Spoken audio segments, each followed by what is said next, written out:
We have been taught to think of Egypt as a civilization whose golden age occurred 2,000 or 3,000 years before Christ. Imagining this magnificent culture springing from small settlements in biblical times makes us wonder whether we've got the timeline right.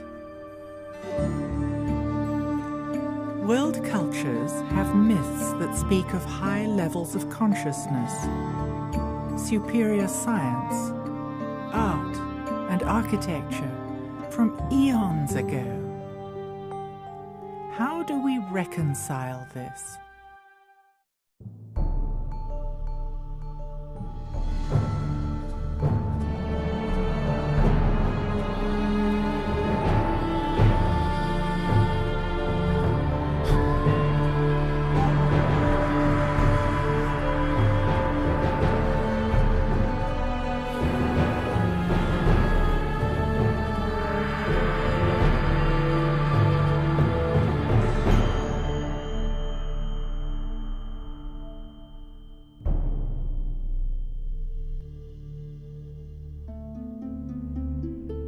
We are trapped in our own concept of time, but many cultures think on a vastly different scale.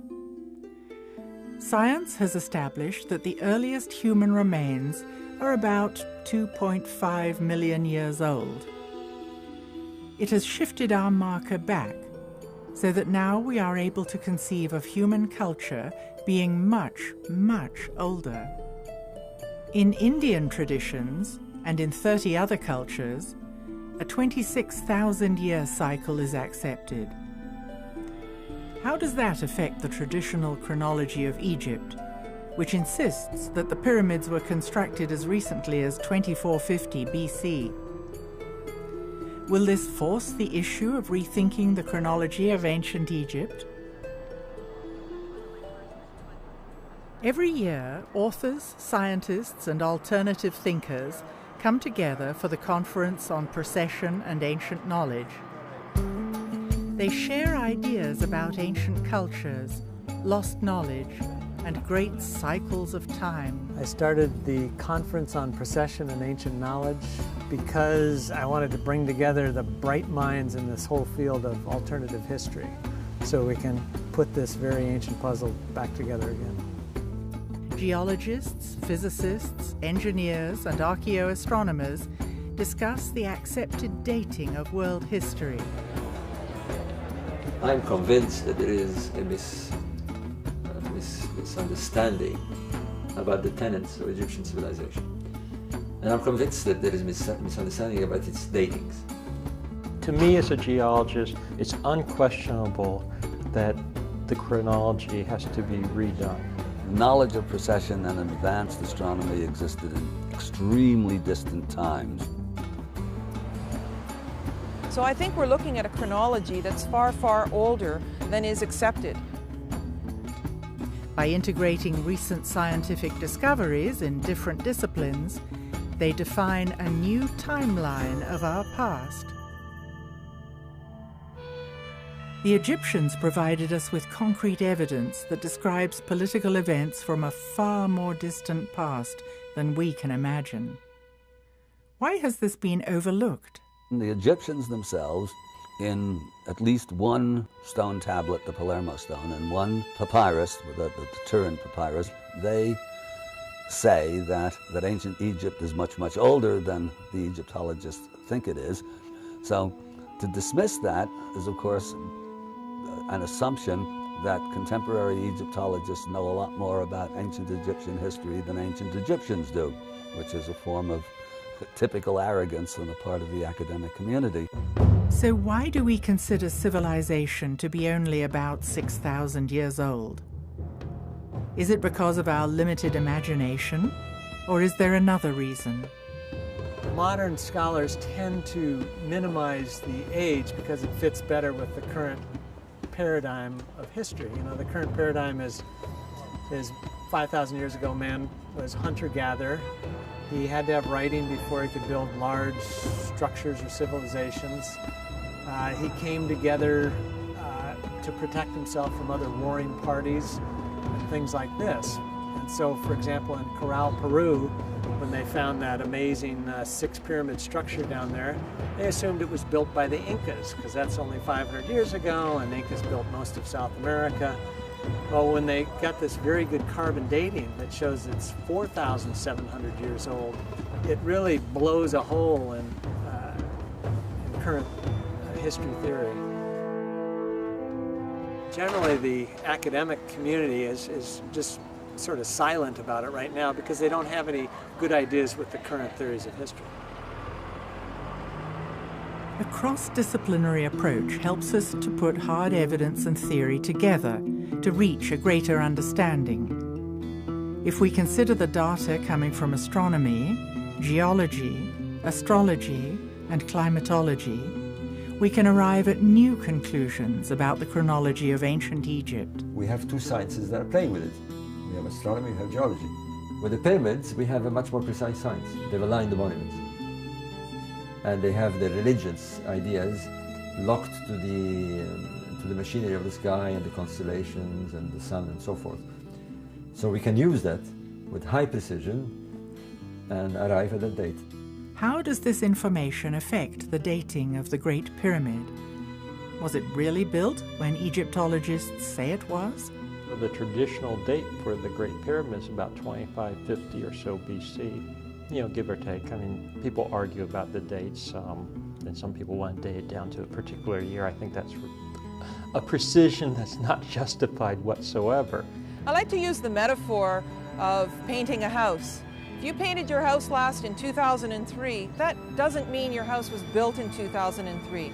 So I subscribe to the notion that there was probably quite a lot of work done on the Great Pyramid in 2450 BC, but that it probably was built quite a bit earlier than that. There's something very threatening about changing the dates because it takes us out of the patriarchal era. But I think that there was a whole world of Egypt that existed in matriarchal times, and I think the evidence is quite strong for that.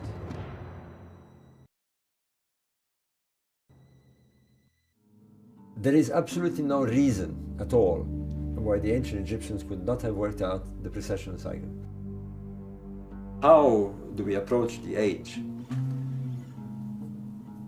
Well, you have a variety of methods. When you're looking at an archaeological site, you have what we call the archaeological datings, which means you look at artifacts that you can fit into a chronology. You look at plot charts, stratas, but this can be very deceiving because it requires a lot of interpretation.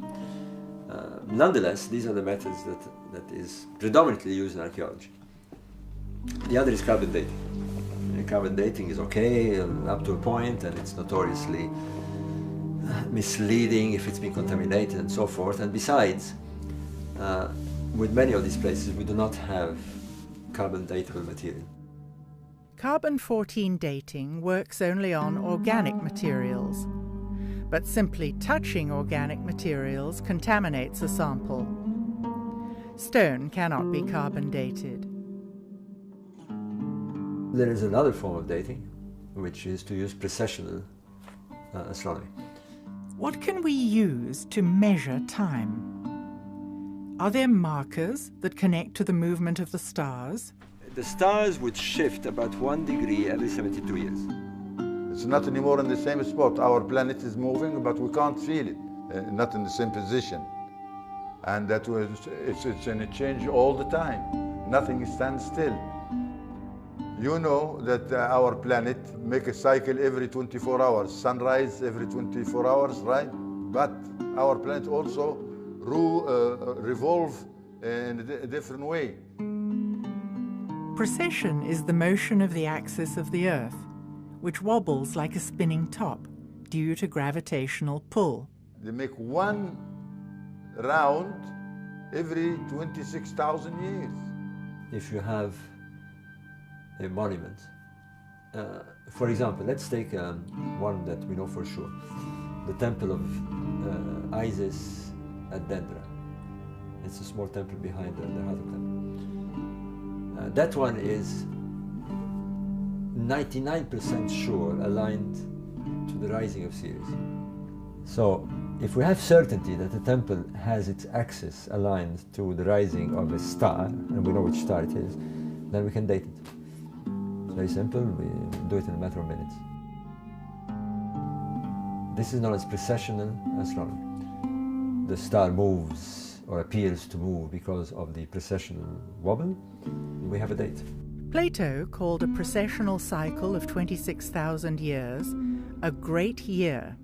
The great year is Plato's term for this vast cycle of time, one eon, one precession of the equinox. It's about 24,000 years. And there's over 200 myths that talk about this cycle of alternating dark and golden ages, or that make reference to a golden age in the distant past. 30 different cultures have passed down these myths from time to time, and they all related to the movement of the stars, which we know today as precession. Even Sir Isaac Newton himself wrote a book on it, trying to match history to each of the constellations of the zodiac, and it was wiped out by the Darwinian evolution paradigm, which came along, you know, less than 200 years ago, where it became unacceptable to admit that a culture that lived long, long before us might know something that we don't know.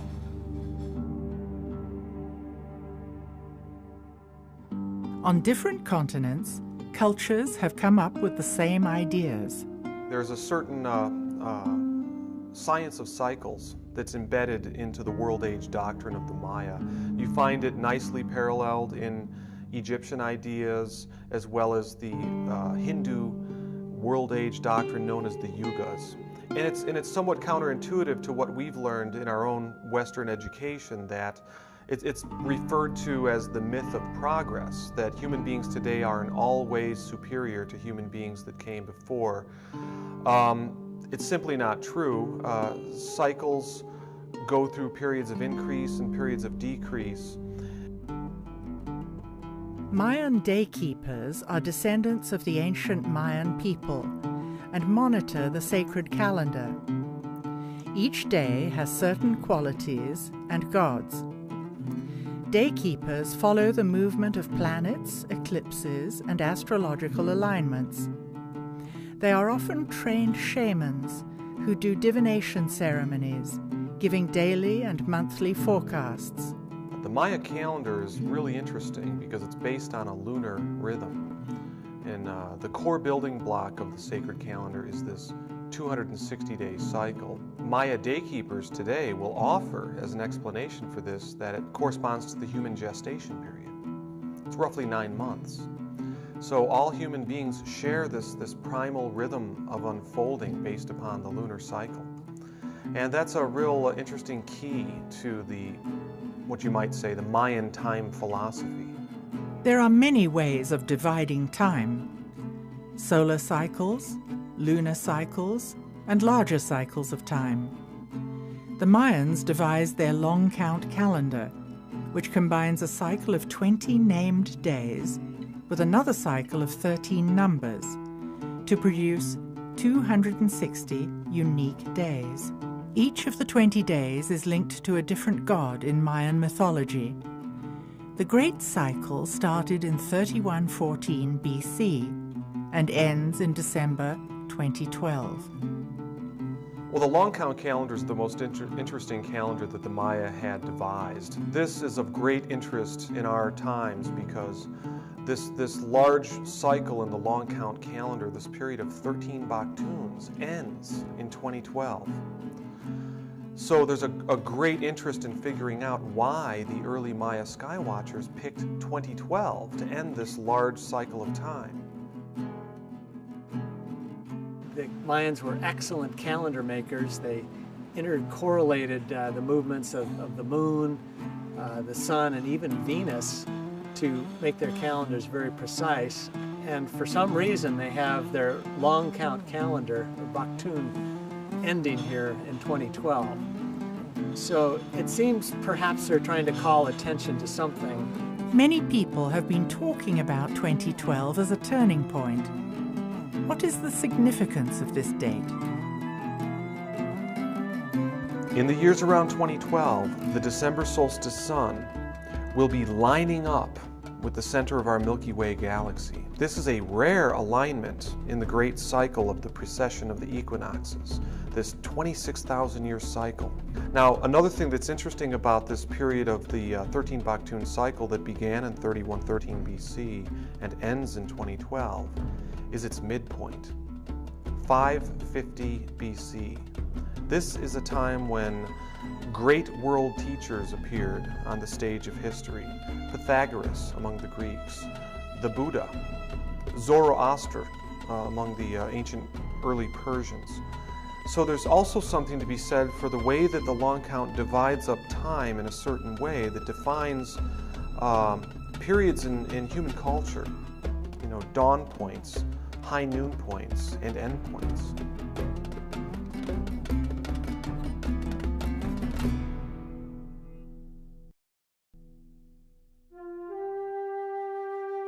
A carved stone, or stela, describing the long count calendar was discovered at Ixapa in Mexico. It shows the center of the Milky Way, the celestial pole, and the sun deity. Why was this important to the Mayans? It's really a beautiful and profound way of conceiving time. And in my research, as I've looked at Ixapa, the origin place of the 2012 calendar, I've been able to see how the Mayan wisdom, it's not just some provincial belief system of a forgotten people. It actually is like a little doorway that opens up into the great spiritual insights that all of the great traditions share. In Egypt, in India, Islam, all the world's great spiritual traditions share these same universal, eternal spiritual principles. And it has to do with cycle endings. Just like the cycles of birth, life, and death, within the 26,000-year cycle, referred to as the Great Year, there are extended periods of darkness and light. These are divided into distinct ages, known as the Golden Age, the Silver Age, the Bronze Age, and the Iron Age. The ancients themselves told us that history, mankind would go into a dark age. 4,000, 5,000 years ago, they view the past as the Golden Age. They see themselves moving into the Dark Age, and they dread it because they know that things are going to get worse, they're going to get chaotic. Cultures all around the world are talking about this pre-Dark Age, that things are going downhill. I really ascribe to the Mayan and the Hindu idea that the Golden Age, the time of connection into the divine wisdom, was actually a long time ago. And we've been moving through periods of increasing densification, increasing alienation from the spiritual light.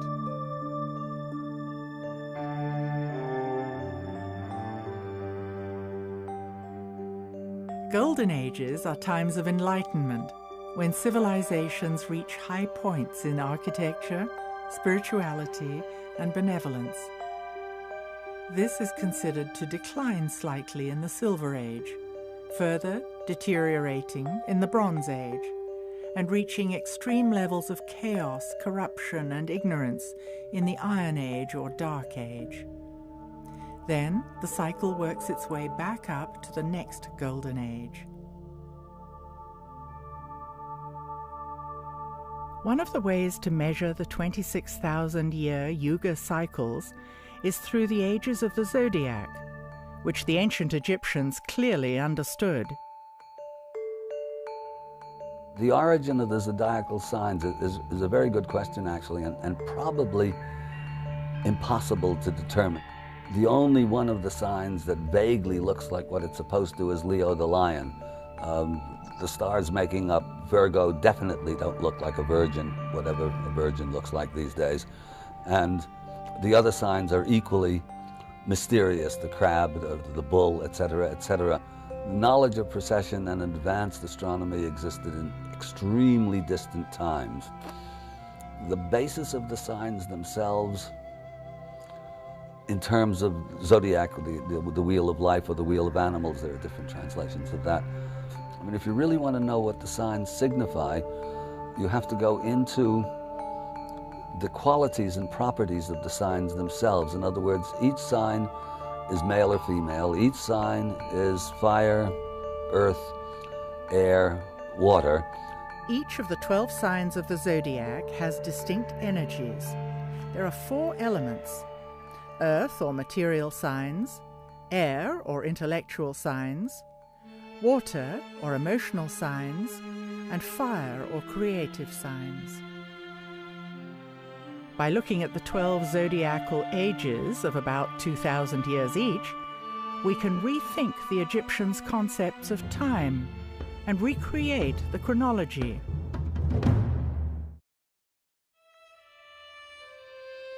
There is a gap in our historical record. The Palermo stone and the Turin papyrus are evidence from the Egyptians themselves and convey information from rulers far back in Egyptian history. And they give the regnal years and the name of each of these rulers. And when you compute all of those names and put the numbers together, you get a date somewhere around 36,000 BC. At the same time, roughly, that 34,000 year date corresponds to the Vedas of India, the Vedic civilization of India, which also gives a date which, when you work it out, comes out to something like 40,000 years before our current era. So we have 2 great sophisticated civilizations that have documented their own belief that their civilization started back around that kind of time.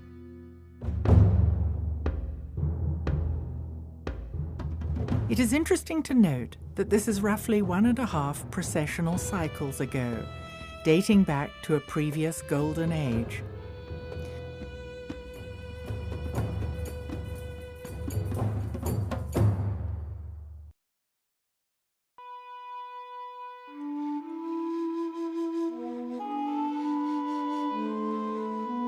The Sphinx, with its lion body, screams out as a Leo symbol, as a marker for an age of Leo. The last age of Leo had its ingress at around 10,500 BC. So that's the date favored by Graham and by Robert Bauval. I'm hesitant to accept that date myself because the last ice age comes to a catastrophic end somewhere around 11,500 BC. I mean, it certainly followed, and this is known, there are the quaternary extinctions. All the mammoths and the woolly rhinoceroses die all over the world. Siberia, which was temperate, becomes tundra and Arctic. North America, which was under a couple of miles of ice sheet, melts, and all that water goes into the sea. The sea rises 300 feet over the course of a couple of thousand years, but in stages, and some of those stages very precipitous, maybe corresponding to the biblical flood and possibly Plato's Atlantis myth. So under these circumstances, which are catastrophic the world over, to me, it seems unlikely that the Sphinx and the pyramids, which presuppose a settled and stable and sophisticated society, could have built those amazing structures under those kinds of conditions. So that leaves anything before 10,500 BC, but I like the idea of the Leo symbolism. So the next age of Leo back is 26,000 years earlier, and that puts it back at around 36,000 BC, which, outrageous as it sounds, by a process of exclusion, turns out to be maybe less outrageous because there are big problems with those other later dates.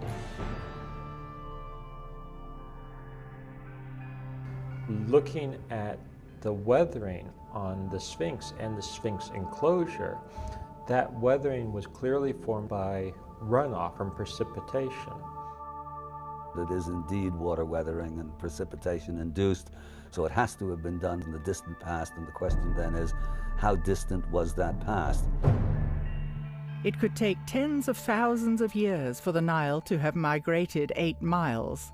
Can we use this evidence to redate these monuments? When you look at geology, you can see that the riverbed has migrated all the way from the west, beyond 50 kilometers to the west.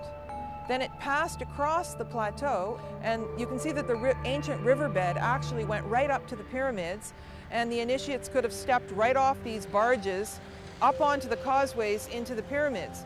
Now, if you look, the Nile is a full 8 miles to the east, and it's the dividing point between Cairo and Giza.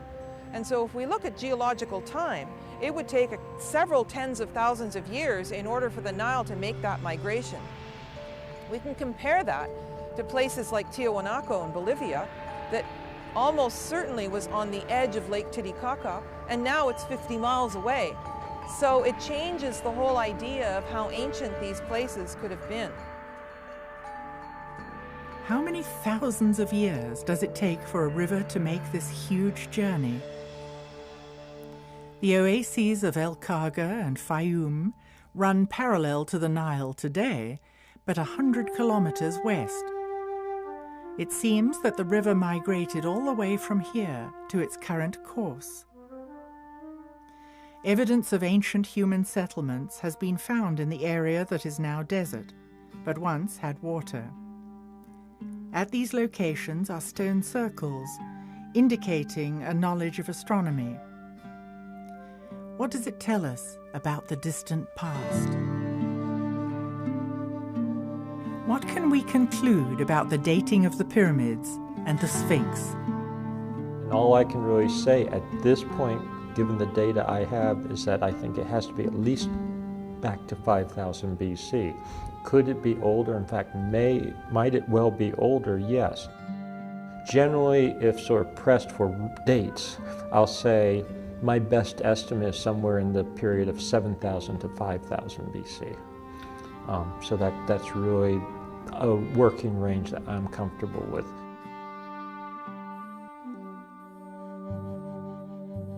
We're also finding elsewhere in Egypt and around the world that other things were happening in that same period, 7,000 to 5,000 approximately BC, that to me puts the Sphinx into a larger regional and global setting, that it's not just an isolated thing.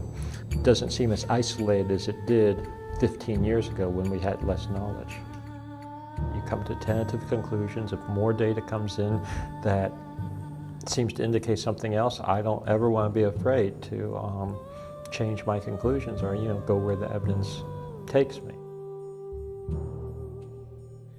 I'll stick with my extreme 36,000 BC date until proved otherwise, and if proved otherwise, I will change my mind.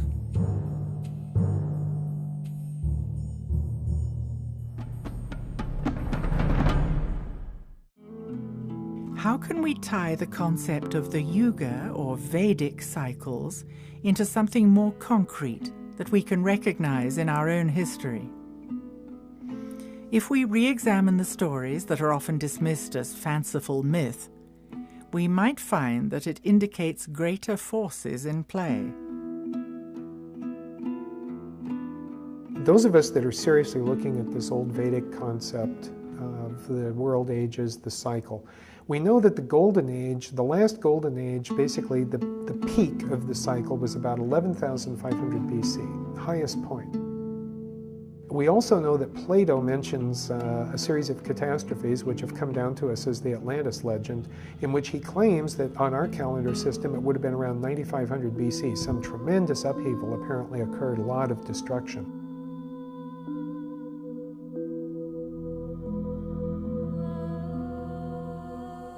Isn't it also possible that for all of those maybe several thousand years, whatever those catastrophes were so cataclysmic that even with that Silver Age or Golden Age consciousness, they weren't fully able to recover?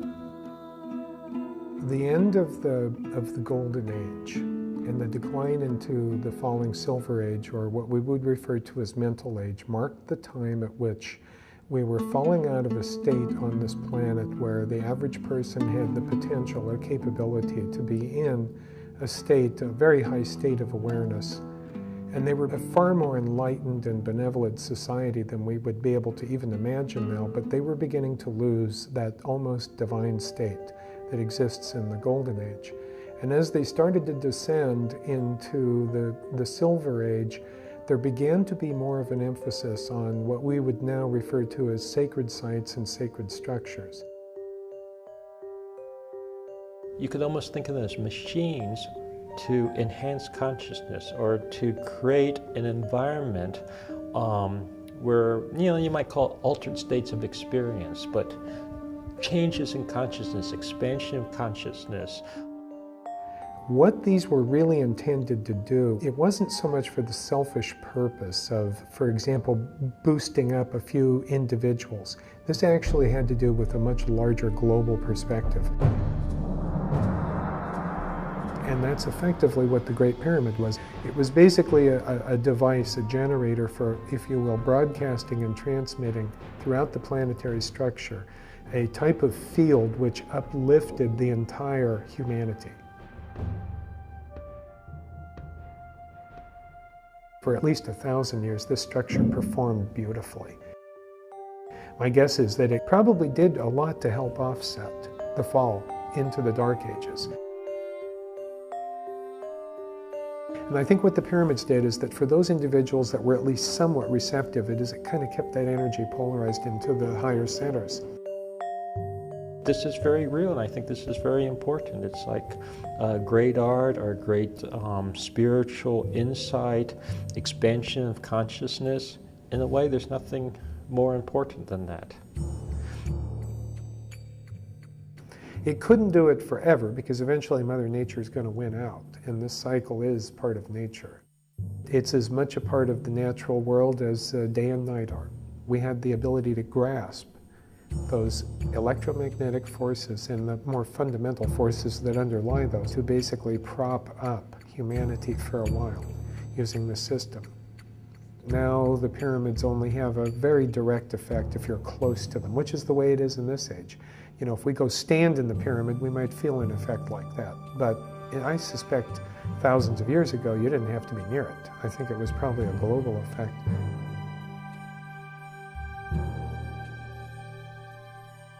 The physical structure could only do so much. The wisdom keepers created social structures as an additional influence to extend the energy of the Golden Age by creating mystery schools that preserved the ancient knowledge. The whole idea of the schools of mystery and the ancient knowledge and preserving those traditions that had come down from those fabulous ages, that was lost. And then eventually it was ridiculed, and then finally it had to go underground because people would either actively burn those texts or, you know, persecute the people who had that belief system. And I think at that point, we were in the Dark Ages.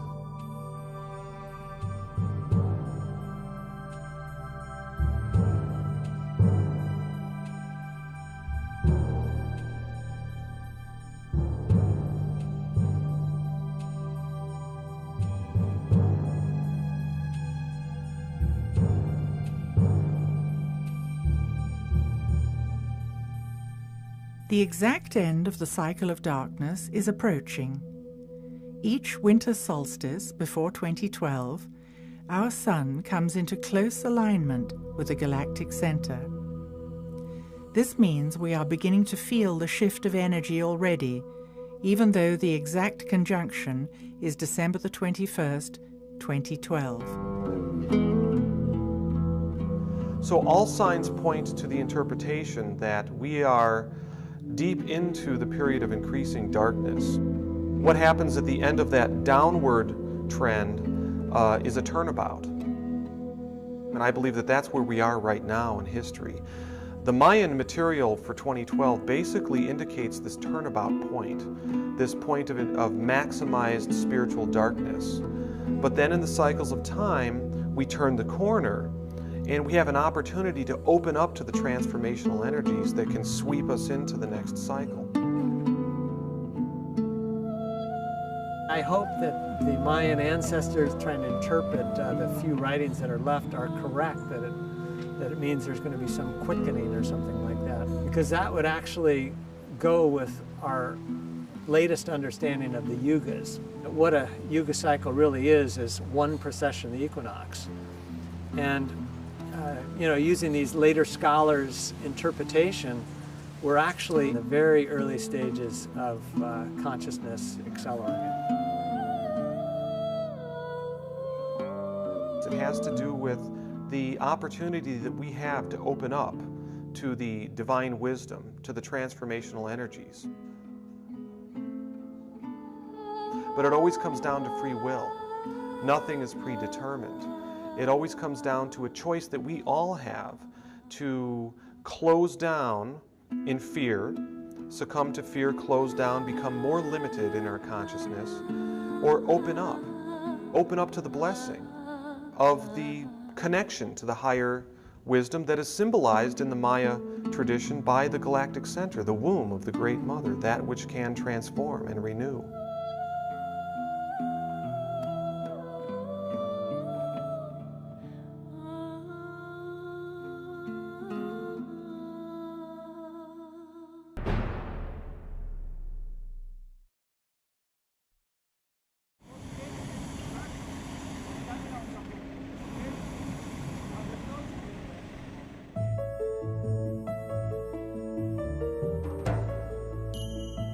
Could the ancients have had it right?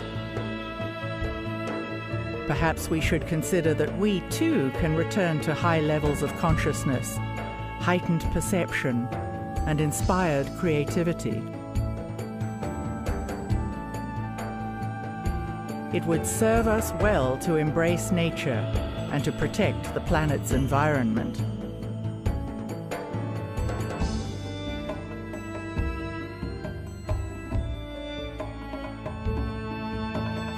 Can we go beyond religious dogma and allow ourselves to imagine what lies beyond death?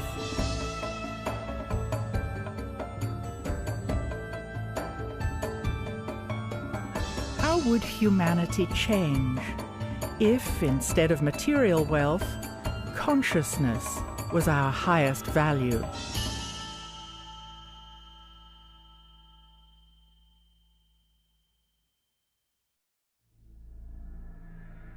The ideas depicted in the Pyramid Code revolutionize accepted beliefs about the purpose and the age of the pyramids and the Sphinx.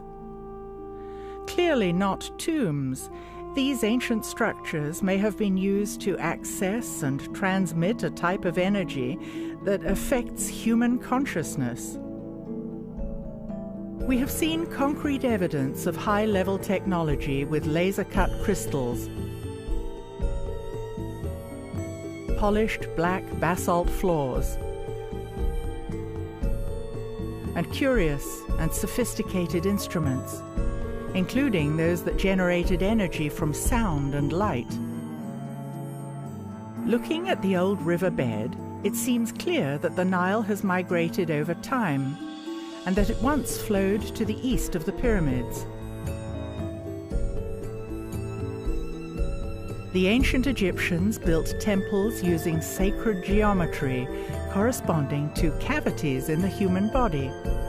They had a profound belief in the significance of the stars and how the patterns of the constellations corresponded to our place in the cosmos.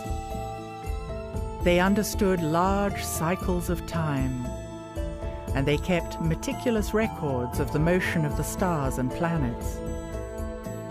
The ancients had a deep respect for the sacred feminine principle and the importance of balancing the sacred masculine and the sacred feminine. From pre-dynastic to dynastic times, the ancients maintained a deep reverence for nature. They were astonishingly creative and artistic. From clues left on temple walls, it seems clear that our Egyptian ancestors accessed altered states of consciousness. Their primary concerns were how we arrived in our earthly bodies, described in terms of biology, and what happened when we left our earthly bodies, described in terms of cosmology. Our ancestors left clues embedded in symbols that had multiple layers of meaning.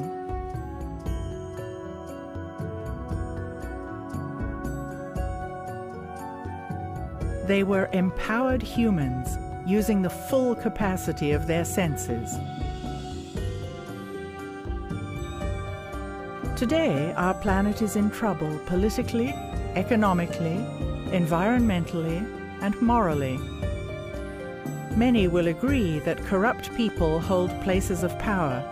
Citizens are taxed beyond reason, and riches are amassed by an elite that controls the world.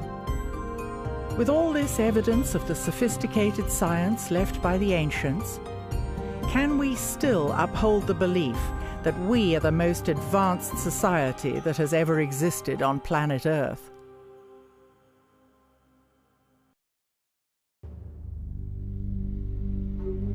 Is today's test-driven education system effective? Instead of rote memorization of facts, what would happen if today's youth were taught to expand their capacity to know? If we were taught to seek truth and justice, living by the ancient law of Ma'at, how would our society change? Taking our cue from the ancients, if we live in tune with nature, in an atmosphere of creativity and peace, and if we connect to spirituality, is this the answer to a healthy future for humanity? The ominous date of December the 21st, 2012, is fast approaching. Does this herald doomsday, or could it be a powerful gateway into new ways of being and thinking? Are we turning the corner and ascending out of the age of darkness to journey toward a new golden age? Is it possible that the ancients, living in a golden age in the distant past, were able to see into future cycles of time? Could they have predicted that humanity would plummet into the depths of collective despair? Could they have predicted that humans would be disempowered, thus losing their connection to spirituality? Did they leave magnificent structures skillfully aligned to the stars and encoded with symbols to act as a trigger for us to wake up now? It seems humanity is at a crucial juncture as we approach 2012.